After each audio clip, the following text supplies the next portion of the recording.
Selamat pagi sahabat Alkitab yang terkasih. Marilah kita awali hari ini dengan melakukan perenungan akan firman Tuhan. Bacaan Alkitab kita pada hari ini berasal dari Mazmur 136 ayat 13 sampai 22. Kepada Dia yang membelah laut Teberau menjadi dua, sesungguhnya untuk selama-lamanya kasih setianya, dan menyeberangkan Israel di tengah-tengahnya, sesungguhnya untuk selama-lamanya kasih setianya, dan mencampakkan Firaun dengan tentaranya ke laut Teberau, sesungguhnya untuk selama-lamanya kasih setianya. Kepada Dia yang memimpin umatnya melalui padang gurun, sesungguhnya untuk selama-lamanya kasih setianya. Kepada Dia yang mengalahkan raja-raja yang besar, sesungguhnya untuk selama-lamanya kasih setianya, dan membunuh raja-raja yang mulia, sesungguhnya untuk selama-lamanya kasih setianya. Sihon, raja orang Amori, sesungguhnya untuk selama-lamanya kasih setianya, dan Og, raja negeri Basan, sesungguhnya untuk selama-lamanya kasih setianya, dan memberikan tanah mereka menjadi milik pusaka, sesungguhnya untuk selama-lamanya kasih setianya, milik pusaka kepada Israel hambanya, sesungguhnya untuk selama-lamanya kasih setianya. Tuhan selalu memiliki cara untuk memberikan pertolongan bagi umatnya. Tuhan selalu memberikan jalan yang terbuka menuju pembebasan bagi umatnya. Tuhan selalu menghadirkan karya kasih-Nya di berbagai situasi kehidupan, bahkan ketika umatnya merasa tiada lagi daya untuk menghadapinya. Tuhan selalu mewujudkan kesetiaan-Nya bagi umatnya yang sangat didambakan oleh setiap umat yang mulai merasa sendirian di tengah kondisi hidup yang penuh pergumulan.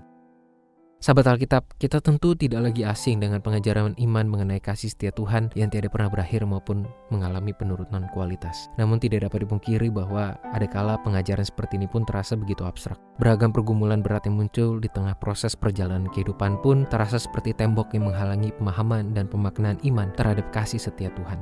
Kemudian kasih setia Tuhan pun seolah terasa tidak lebih dari sekedar pengajaran kognitif. Apalagi pada saat kita sudah terlalu lama menjalani hidup penuh pergumulan, kita mulai kehilangan rasa hingga berakhir pada banalitas terhadap kasih setia Tuhan. Oleh sebab itu, mengingat karya penyelamatan Tuhan selalu menjadi penting sebagai praktek hidup beriman, agar relasi antara kita dengan Tuhan tetap dapat terjaga. Pemazmur melalui syair pada 10 ayat ini telah menekankan perihal cara dan karya pembebasan Tuhan yang tidak pernah lekang oleh waktu maupun kalah oleh kondisi. Tidak ada satu bentuk pergumulan pun yang dapat menahan kuasa Tuhan dalam mewujudkan kasih setia-Nya bagi setiap umat Tuhan. Catatan mengenai sejarah pengalaman iman dari umat Israel mendapatkan beragam bentuk pembebasan Tuhan, entah lepas dari tangan para penguasa dunia maupun bertahan di tengah alam bebas yang ganas, merupakan cara pemazmur untuk terus menjaga ikatan rasa dengan Tuhan. Pada hari ini, kita pun diajak untuk merenungkan beragam karya kasih setia Tuhan yang telah kita rasakan. Marilah kita tilik ke dalam diri sendiri untuk bertanya, apa saja bentuk kasih setia Tuhan yang sudah saya alami hingga saat ini? Seberapa sering saya mengingat dan mensyukurinya?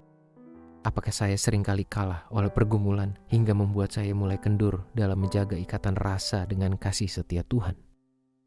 Kiranya kita renungkan semua pertanyaan itu dalam kejujuran di hadapan Tuhan. Marilah kita berdoa.